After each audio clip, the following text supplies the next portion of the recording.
YouTube channels లో మీ వ్యాపార ప్రకటనలకు మరియు ప్రమోషనల్ ఇంటర్వ్యూస్ కోసం వెంటనే సంప్రదించండి. ఇవన్నీ వింటుంటే స్వామి నిజంగా ఇప్పటి వరకు అందరికి వీడని ఒక క్వశ్చన్ మాత్రం మిస్టరీగా మారిపోయింది సార్. మీ నుంచి వస్తుందని అనుకుంటున్నా, సమాధానం మీరే ఇస్తారనుకుంటున్నాను. ఎందుకంటే మీ దగ్గరే ఉందని కూడా నాకు అనిపించింది. అందుకే అడుగుతున్నా స్వామి. నేను ఏం లేదు, ఎందుకంటే ఇది అందరిలో అది డౌట్ గా మిస్టరీగా మిగిలిపోయింది స్వామి. పూరి జగన్నాథ స్వామి నిధి ద్వారాలు తెచ్చుకున్నాయి అంటున్నారు. వాటి మీద అభిప్రాయము ఎలా ఉంది? ఇంకొకటి ఏంటంటే, అసలు నిధి ఉన్న గదికి నాగబంధం ఉంది, అందులో పాములు ఉంటాయని కూడా అంటారు.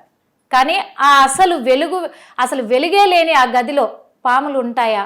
అన్ని రోజులు కూడా వాటికి తిండి తిప్పలు లేకుండా ఎన్ని సంవత్సరాలు ఉంటాయంటారు? ఏం క్వశ్చన్! ఇలాంటి క్వశ్చన్లు వేశారు. కానీ ఆ నిధి ఎవరిది, ఆ గది ఎవరిది, ఆ ఆస్తి ఎవరిది, దేనికి ఖర్చు పెట్టాలి, గుళ్ళో డబ్బులు ఎత్తుకెళ్ళిపోవడానికి ప్రభుత్వాలకు అంత ఆసక్తి ఉంది, ఒక భూములు ఎందుకు మింగట్లేదు, చర్చి భూములు ఎందుకు అడగట్లేదు, ఇలాంటివి ఏం అడగరే? చాలా ఉన్నాయి స్వామి, అలాంటివి అడగాలి. ఈ నాగబంధం అని ఉంటుంది, ఇది కేవలం మనం ఊహించుకున్నటువంటి మామూలు పాము కాదు, అది మంత్ర సంబంధంగా ఉంటుంది. నాగబంధం విడడం అదంతా మంత్రం, యంత్రం, తంత్రం. అర్థమైందా? ఊరికే అందులో పామును పెట్టేశారు అని కాదు, అంత శక్తివంతమైన అది మంత్ర సంబంధం. తంత్రం ఇంకా చాలా ప్రమాదకరంగా ఉంటుంది. తాంత్రికం కేరళలో చాలా ఎక్కువ. మీకు ఉదాహరణ ఇవ్వాలంటే, లాంగ్ ఎగో విన్నది, ఒక ఆయన బంగారం మీద చాలా ప్రీతితో, చాలా సాడ్ స్టోరీ బట్ ఎప్పుడో విన్నది, బంగారం బిస్కెట్లు బాగా సంపాదించాడు. ఇంకా భార్య చచ్చిపోయింది, పిల్లలు ఈడెవడండి 24 గంటలు బంగారం బిస్కెట్లు అని పిల్లలు వదిలేసి వెళ్ళిపోయారు. వాడు పని వాళ్ళని పెట్టుకుని బతుకుతున్నాడు. లెక్కెట్టుకోవడం 365, 364, 67, 68 ఇలాగా ఇదే పని. బంగారం బంగారం బంగారం, ఇదే చైతన్యం. ఫైనల్గా వాడు ముసలుడు అయిపోతున్నాడు. అమ్మో, నేను చచ్చిపోయాక ఇదేమవుతుంది అని ఊహిస్తూ ఉన్న టైంలో ఓ పిల్లోడు వచ్చాడు పని కోసం. ఓ 10-12 ఏళ్ళు ఉంటాయి.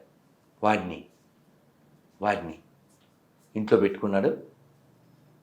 వాడికున్న దిక్కుమాలిన ఆలోచనలతో ఆ పిల్లవాడిని ఈ బంగారాన్ని తీసుకెళ్ళి ఓ పాడుబడిన బావిలో వాడిని దింపి, ఒరే దించు అని చెప్పి దాన్ని అందులో పెట్టించాక ఆ నిచ్చెన పైకి లాగేశాడు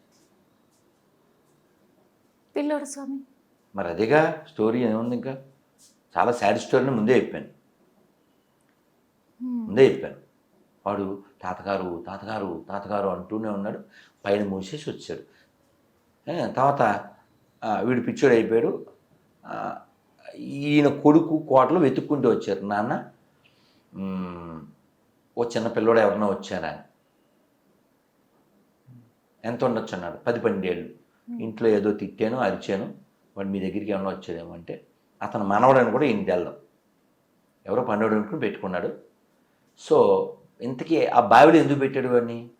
వీడు చచ్చిపోయిన తర్వాత ఈ పిల్లోడు పిశాచం అయిపోయి ఆ బంగారాన్ని కాపలగాయాడు. అలాంటి వాళ్ళు ఉన్నారు, మిస్యూజింగ్ అని చెప్పడానికి. చాలామంది ఇప్పుడు కూడా నిధులు దాచి పెట్టారు అని అంటారు. ఇది ఒక నిదర్శనమేమో స్వామి.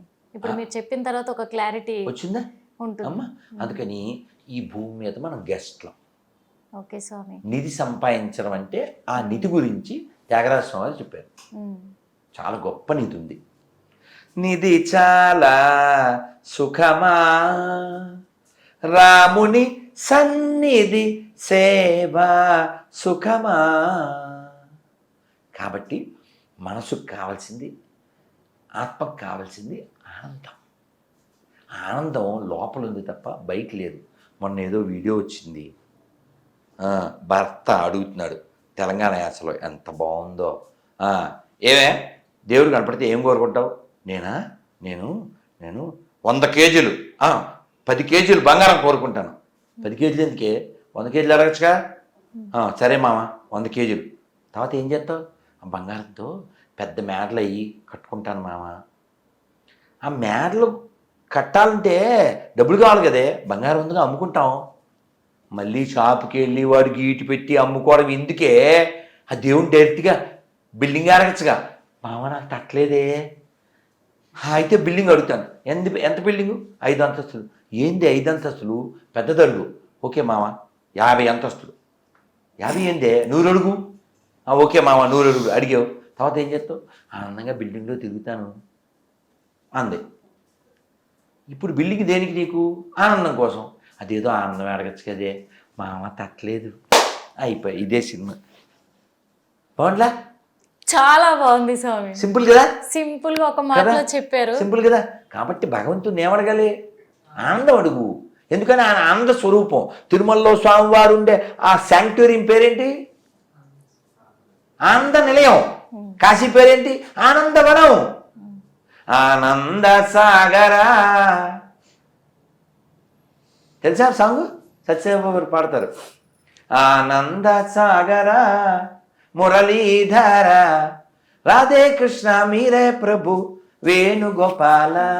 చూశారు కదా, మరి ఇప్పటి వరకైతే స్వామీజీతో మాట్లాడి ఎన్నో విషయాలు తెలుసుకున్నాము. మనము హిందూ తత్వం గురించే కాదు, మతం కులం ఏవీ లేవు అనే విషయాలు కూడా తెలుసుకున్నాం. మహాభారతము రామాయణము అన్నిటి గురించి తెలుసుకున్నాము. అలాగే ఎన్నో తెలియని విషయాలు కూడా తెలుసుకున్నాము. కానీ చివరిగా చెప్పింది ఏంటంటే ఆనందం కోరుకోవాలి, ఆనందంగా ఉండాలి అనే ఒక విషయాన్ని మాత్రమే చెప్తున్నారు.